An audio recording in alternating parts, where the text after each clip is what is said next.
Hi everyone. I don't know. I was in between interviews and I have been doing non-stop promotion for first The White Tiger, then the book, and Anomaly. But the book is coming out tomorrow and I'm feeling emotional and excited, and I feel like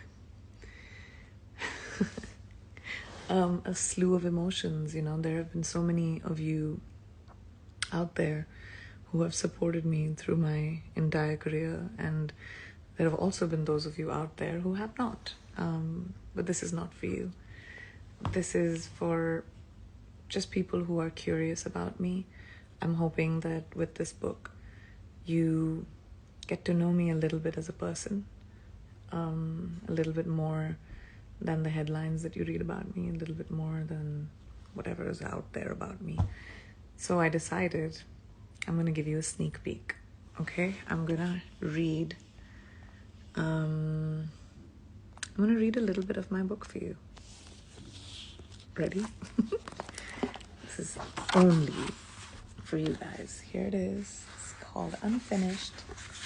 Here, you can have a look at it with me. A memoir. I've dedicated it to my dad. It says, "Dear Papa, much like the title of this book, your story was unfinished. With that in mind, I dedicate the rest of mine to you. I miss you, Dad." Okay. Now, how about I read the preface? I think that'll be fun. Okay. This is the preface of the book. I'm sitting in a meditative pose. In Sanskrit, it's called Sukhasana, or happy pose. Spine straight, shins crossed, shoulders pulled back, and chest pulled upward. I am taking slow, focused breaths to bring all my attention to my center. Take slow breathing calms my mind so that I can now tackle life's problems. Kidding! I am in reality likely sitting on the set of my latest film project, or on a plane, or slumped in a hair and makeup chair. My breathing is erratic from the 4 espresso shots I've inhaled in the past half an hour, while simultaneously wolfing down some form of comfort food that's probably not the healthiest of options. Doritos, anyone? My overbooked schedule glares at me with 17 emails that are marked urgent, require immediate attention. And my phone is buzzing like a bumblebee on ecstasy. I'm running on IST, Indian Stretchable Time. I'm late, and I'm in no frame of mind to make sense of my day, let alone my life.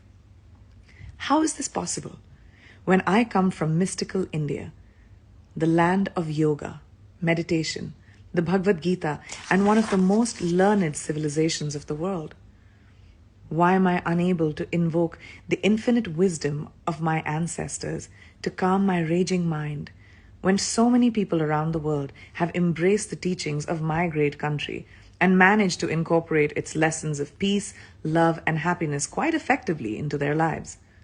Well, I'm a product of traditional India and its ancient wisdom, and modern India and its urban bustle. My upbringing was always an amalgamation of the two Indias, and just as much of East and West. My mom was a fan of Elvis and the Doors. My dad listened to Mohammed Rafi and Lata Mangeshkar. My mom loves London, theatre, art, nightlife. My dad loved taking road trips through our subcontinent and sampling the street food at every opportunity. I lived in small towns in northern India for much of my childhood, and I also lived in the United States for 3 years in my teens. Traditional and modern, East and West. There wasn't necessarily a plan to raise me as the blend of those influences, but here I am, someone who calls both Mumbai and Los Angeles home, who works comfortably in India, America, and plenty of countries in between, and whose style and passion reflect that global mindset. The cultural mashup invigorates me. It's important to me because I believe we can learn from one another, that we all need to learn from one another. Cue my husband Nick. As I embark on this new chapter of my life with him, it seems like a good time to take stock. It's probably the first time as an adult that I felt the desire to look back and reflect on how I've gotten to this moment. The first time since my life took a huge, crazy turn more than 20 years ago, and I became a public person. Part of this desire to be introspective comes with maturity, no doubt, but I think it's safe to say that part of it came along with Nick, a mature, introspective individual, if there ever was one. Looking back, I remember how I felt as my 17-year-old self, a small-town girl who exploded into India's awareness back in January of 2000, when I was crowned Miss India World. I had no idea what to do with this unexpected, widespread attention or how to prepare for what was next.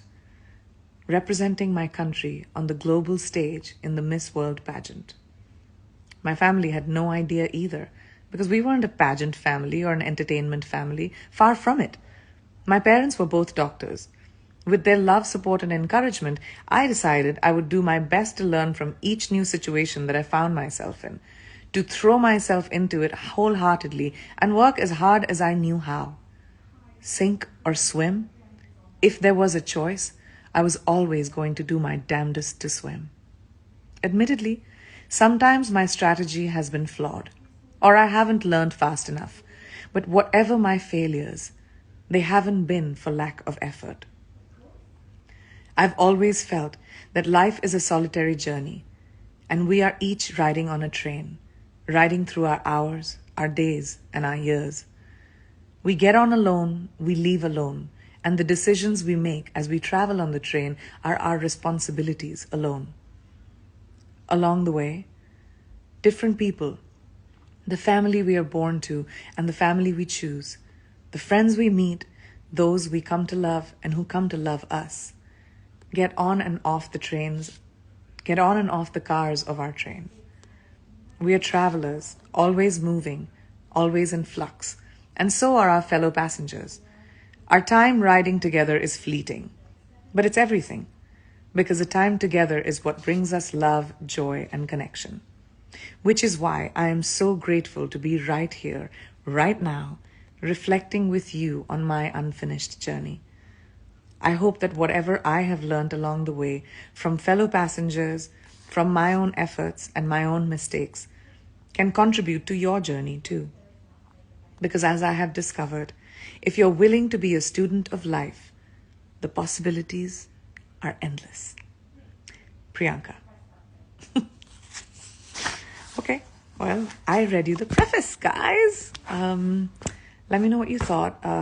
Let me know what you think of the book. Let me know what you think of my story. And I'm really looking forward to hearing from all of you. Thank you for coming along with me on my journey.